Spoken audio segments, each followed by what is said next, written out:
Everyone selling you an off-grid energy system is selling you a battery.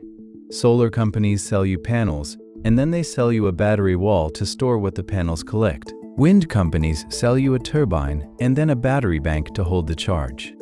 The entire modern conception of energy independence is built around one assumption that the people who lived on this continent for thousands of years never made. The assumption that you have to store energy in order to use it. That you have to capture it now, hold it in something expensive that degrades and eventually fails, and draw it back out later. The communities that thrived in some of the most demanding climates in North America, with no grid, no battery, and no bill, did not store energy, they timed it. They built systems that used energy at the exact moment it arrived, in the exact form it arrived in, so that storage was never necessary. And the result was a complete energy framework that cost nothing to run, never broke down, and worked in the most literal sense of the word, forever. I want to tell you about a place I visited in the high desert of northern Arizona. A man named Marcus showed me around. He is Hopi, in his 60s. And the structure he lives in operates on principles his people have used for over 1,000 years on the Hopi mesas, some of the longest continuously inhabited settlements in all of North America. People have been living on those mesas, in those structures, using these exact systems, since before the Magna Carta was signed in England. Marcus's home has no power line running to it. It has no propane tank. It has no battery bank in a closet humming away and slowly dying.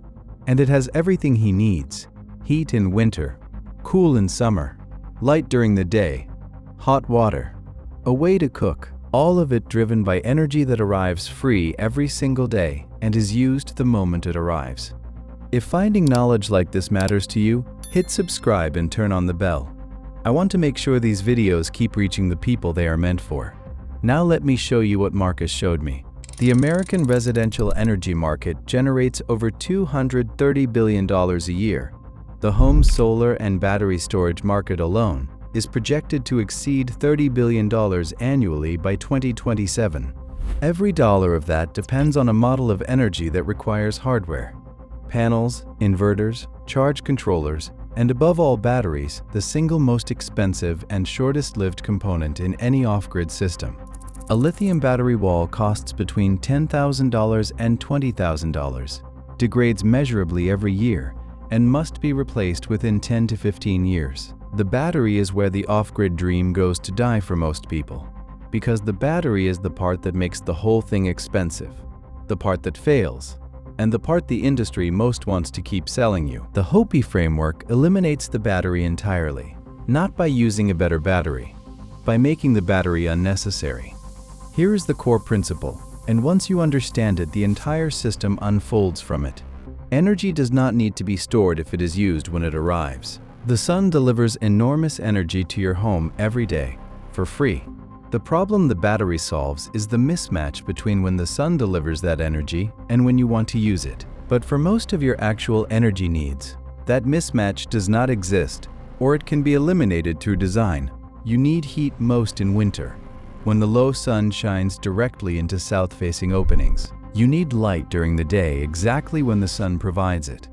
You need cool air during summer days, exactly when the temperature differential that drives passive cooling is strongest. The Hopi builders understood that if you align your energy needs with the natural timing of energy arrival, the need for storage largely disappears. And for the small remainder, where storage genuinely helps, they used the cheapest, most durable, most maintenance-free storage medium on Earth. Mass, earth, stone, and water. Not chemistry. Mass. Let me walk you through the complete framework, system by system, the way Marcus lives it. The first system is heat, and it works on thermal timing combined with mass storage. Marcus's south-facing wall is thick stone and earth, dark on the exterior. During a winter day, the low sun strikes that wall directly, and the wall absorbs the heat. It does not pass that heat into the house immediately. The mass of the wall holds it, and the thermal lag means the heat works its way through to the interior over the following 8 to 12 hours, arriving in the living space exactly when the sun has set and the temperature is dropping. The wall is a battery, but it is a thermal battery made of stone, and stone does not degrade. The wall Marcus leans against in January is the same wall his grandfather leaned against, charged by the same sun, releasing heat on the same 12-hour delay it always has. A 2019 study in energy and buildings confirmed that thermal mass walls in high desert climates can shift the timing of solar heat delivery by 10 to 14 hours, aligning peak heat release with peak nighttime heating demand, with zero mechanical components and zero degradation over the lifespan of the structure. The second system is light, and it works on pure timing with no storage at all. The Hopi structures are designed with carefully placed openings that capture daylight deep into the interior throughout the daylight hours. The openings are positioned and sized so that the low winter sun penetrates deep into the rooms when warmth and light are both wanted, while the high summer sun is blocked by overhangs when light is wanted but heat is not. Marcus does not need stored electricity for lighting during the day because the sun lights his home directly, through design, at the exact time the light is available and needed. A 2017 study from the Lawrence Berkeley National Laboratory on daylighting design found that well-designed passive daylighting can eliminate the need for artificial lighting during daylight hours in up to 80% of residential interior spaces, reducing total household lighting energy demand by more than half with no equipment beyond the placement of windows. The Hopi were doing this 1,000 years before Lawrence Berkeley measured it. The third system is hot water, and it works on the thermosiphon principle, one of the most elegant pieces of passive engineering in the entire history of human technology. A thermosiphon moves water without a pump, using nothing but the fact that hot water rises and cold water sinks.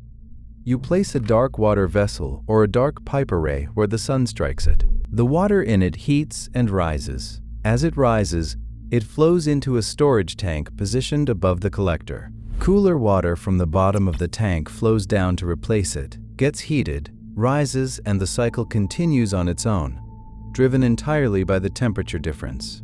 For as long as the sun shines, no pump, no electricity, no moving parts to fail. A 2016 study published in Solar Energy measured the efficiency of passive thermosiphon solar water heaters against pumped active systems and found the passive systems achieved 90 to 95% of the performance of pumped systems while consuming zero electricity and requiring effectively no maintenance over decades of operation. The hot water arrives during the day and is held in an insulated mass tank, the only storage in the entire framework.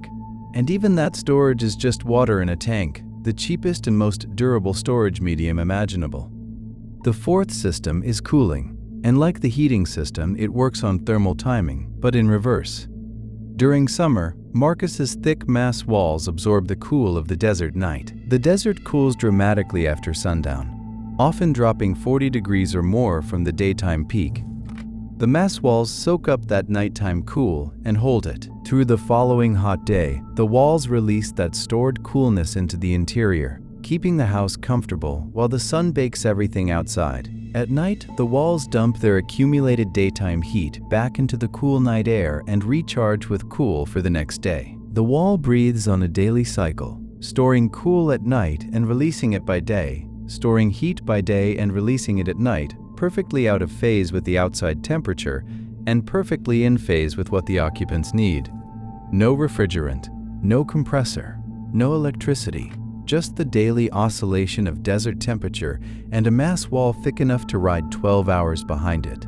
The fifth system is cooking, which traditionally used the sun directly through reflective concentration. The same principle behind every solar oven sold today and behind the parabolic solar concentrators that utility companies build at industrial scale to generate electricity. A reflective surface focuses sunlight onto a single point, concentrating the energy enough to reach cooking temperatures. The energy is used at the moment it arrives during the day for the midday and evening meal preparation, requiring no storage whatsoever. Marcus uses a modern solar oven for part of the year and the traditional methods for the rest, and neither requires a single watt from any grid or battery. Now step back and look at what this framework actually is, because this is the part that took me weeks to fully absorb. It is not a collection of clever tricks. It is a complete reconception of what energy independence means. The modern off-grid model says, capture energy, convert it to electricity, Store the electricity in batteries, then convert it again into whatever form you need it in: heat, light, motion, hot water. Every one of those conversions loses energy. Every battery degrades. Every component fails eventually.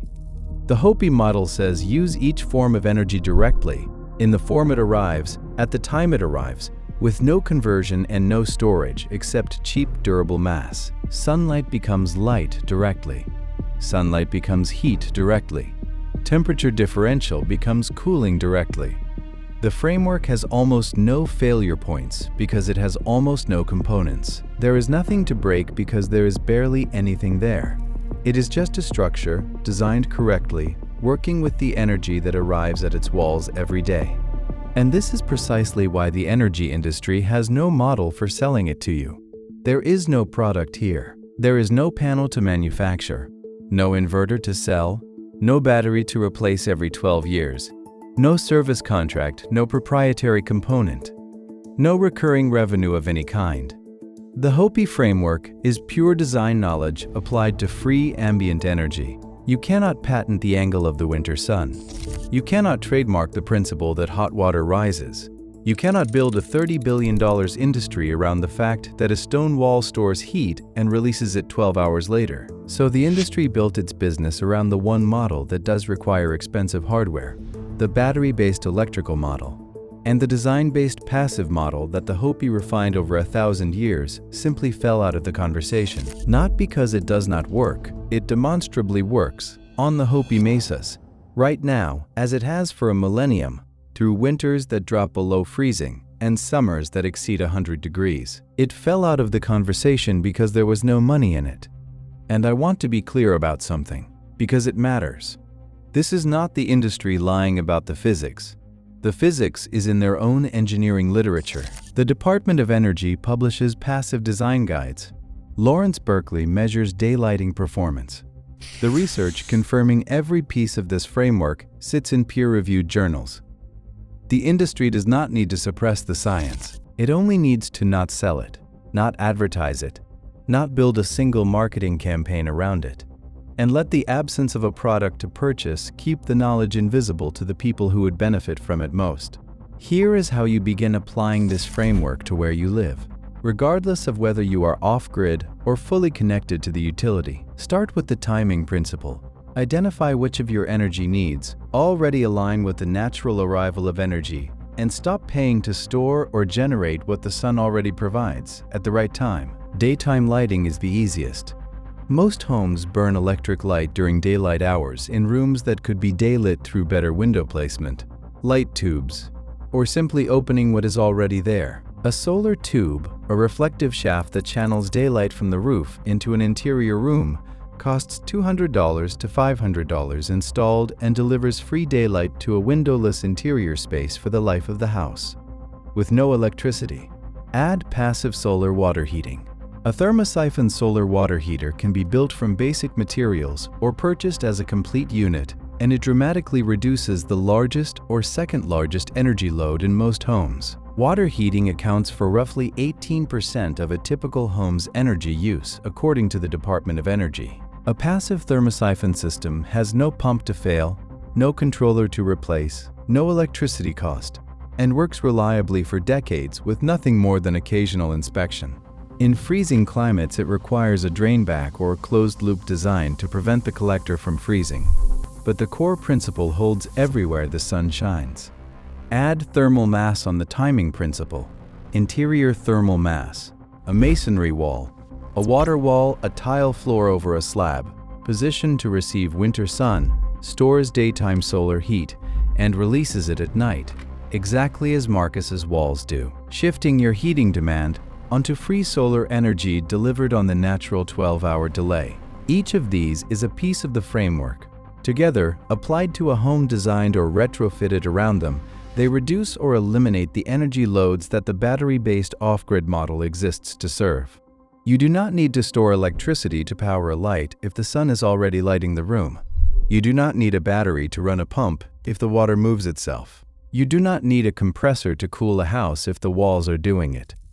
The battery becomes unnecessary not because you found a better battery, but because you removed the need for one. Marcus stood with me on the edge of the mesa as the sun got low. He pointed at his house, at the thick south wall already warm with the day's sun, at the openings positioned for the winter light, at the dark water collector on the roof feeding the tank above it. He said his grandfather did not think of it as an energy system. There was no word for that. It was just how you built a house so that the house took care of you instead of the other way around. The sun comes every day, he said. You build so that the sun does the work. You do not store the sun. You do not fight the sun. You let it in when you want it, and you keep it out when you do not. That is the whole thing. 1,000 years on the same mesas. No grid, no battery, no bill. Just structures built by people who understood that the energy was already arriving every day for free, and that the only real question was whether you had built something smart enough to use it. You know now what they knew, and you know why nobody with a battery to sell ever wanted you to hear it. If this resonated with you, subscribe and share this with someone who needs to hear it. This knowledge belongs to all of us.